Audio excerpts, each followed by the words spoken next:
qu'il faut rester seul. L'heure est grave.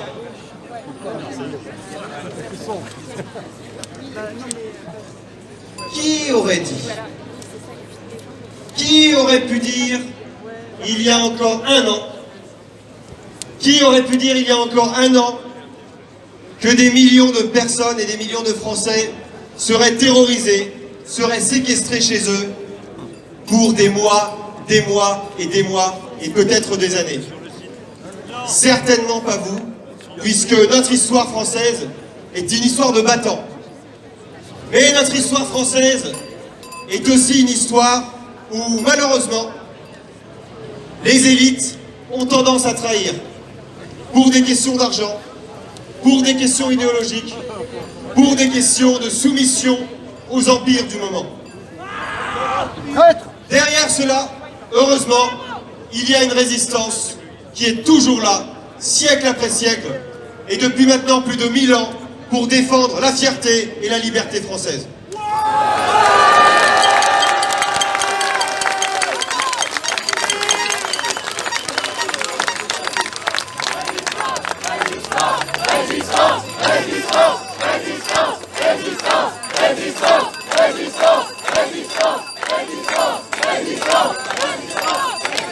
Cette résistance, dont vous êtes le fer de lance, s'organise de différentes manières.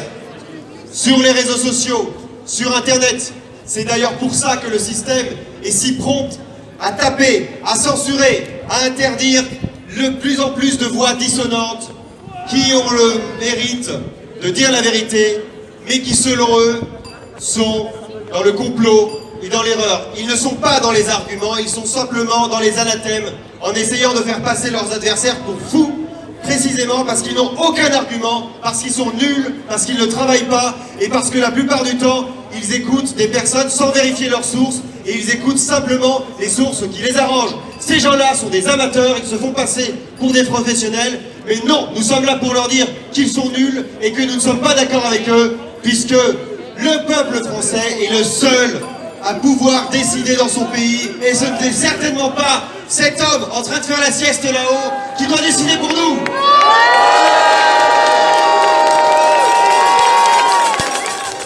Je vois une fois de plus une myriade de panaches tricolores et oranges, de pancartes. Est-ce que vous pouvez brandir vos pancartes et vos étendards français qui sont les étendards de la liberté? On peut les applaudir.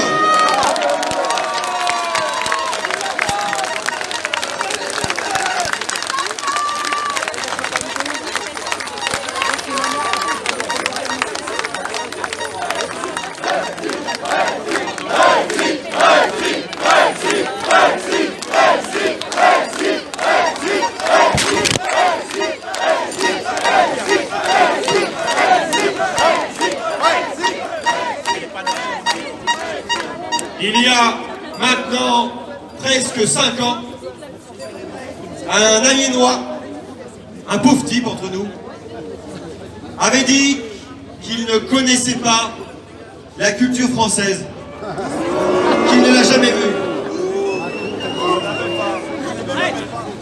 qu'il n'y en avait pas. Aujourd'hui, ce nabo dit qu'il faut déconstruire l'histoire de France.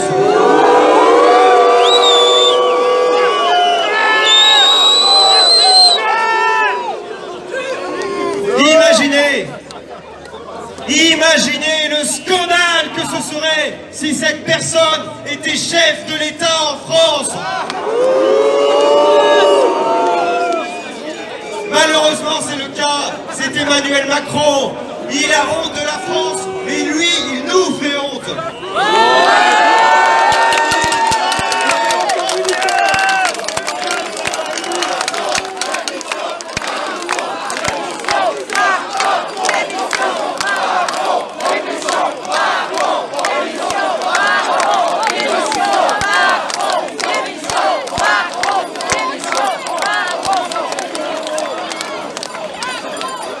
Mais pour qui se prend-il pour ainsi comparer l'histoire de France à une vulgaire construction de Lego, de Kapla ou de Jenga? Lui, qu'est-ce qu'il est à côté de l'histoire de France? Une poussière. Rien du tout.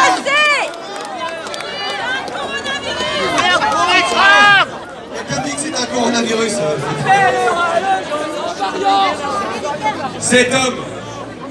Cet homme, en plus de vouloir déconstruire notre histoire, veut déconstruire tous les rapports humains dans ce pays, dans notre pays, veut déconstruire tous les moments ensemble,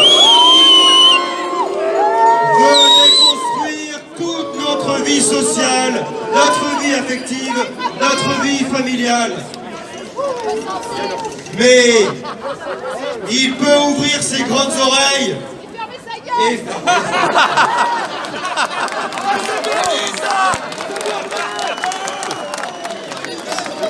il peut ouvrir ses grandes oreilles et nous écouter parce que on a une chose à lui dire, ça ne marchera pas. Nous ne nous laisserons pas faire. Et dans ce combat, rejoint par une majorité grandissante de Français, qu'il reste encore à réveiller pour une partie d'entre eux, on le sait, on est serein, on est souriant, la banane, on va gagner. On va gagner.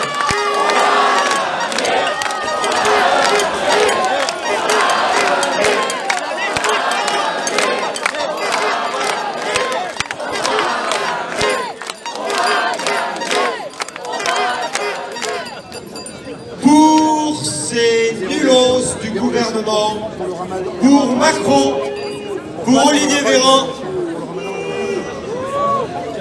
le fait de se retrouver ici est pour eux un crime. Le fait de se retrouver ici est pour eux quelque chose de grave, de délictuel. Alors que pourtant, c'est tellement naturel, on est tellement bien ensemble, n'est-ce pas?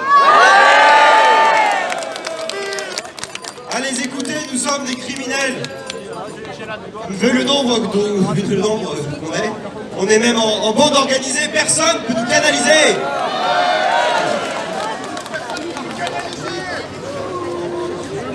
Mais avec vous et dans cette ambiance-là, je peux vous l'assurer, ça fait et ça fera toujours Zumba Café grâce à vous.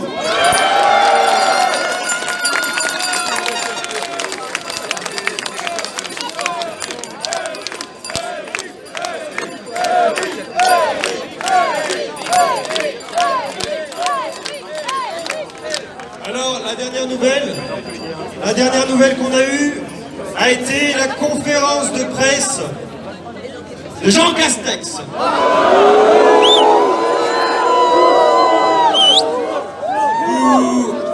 Vous connaissez Jean Castex? Un fan de Sheila qui d'ailleurs a lancé une information absolument honteuse, et je pense qu'on peut tous soutenir Sheila, qui a été violemment associée à leur tripatouillage, puisqu'ils ont voulu faire croire qu'ils allaient lancer une campagne pour faire la publicité d'AstraZeneca en piquant Sheila, alors qu'elle n'avait même pas été contactée. Des méthodes comme ça, c'est absolument honteux.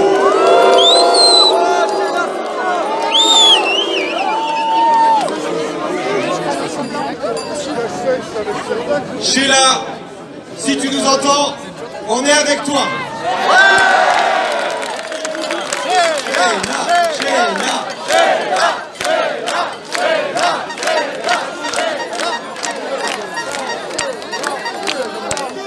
Elle est peut-être parmi nous dans cette foule derrière un masque.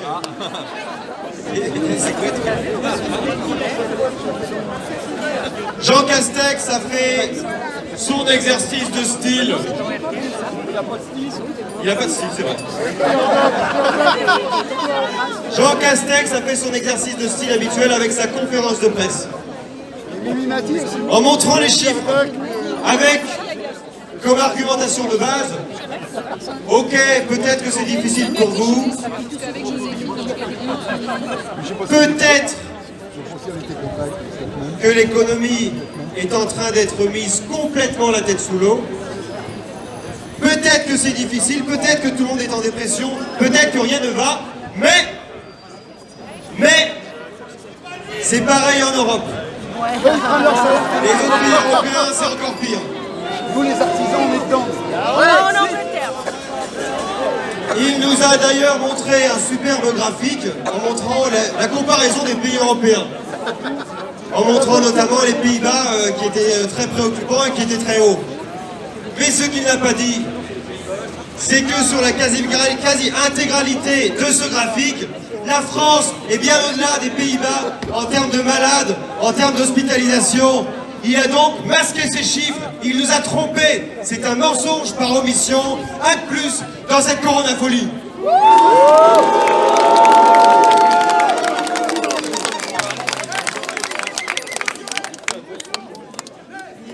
Destitution, certains le disent, c'est pas forcément bon.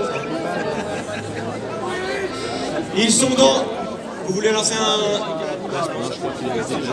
Ils sont donc là, en parlant de désinformation, en parlant de complotisme, en essayant de jeter tous les anathèmes sur leurs adversaires en leur disant qu'ils mentent. Mais, comme l'a dit il y a quelques semaines, le président de la Fédération de Russie, en termes de mensonges, malheureusement, c'est souvent celui qui dit qu'il l'est. Et Macron est un énorme menteur.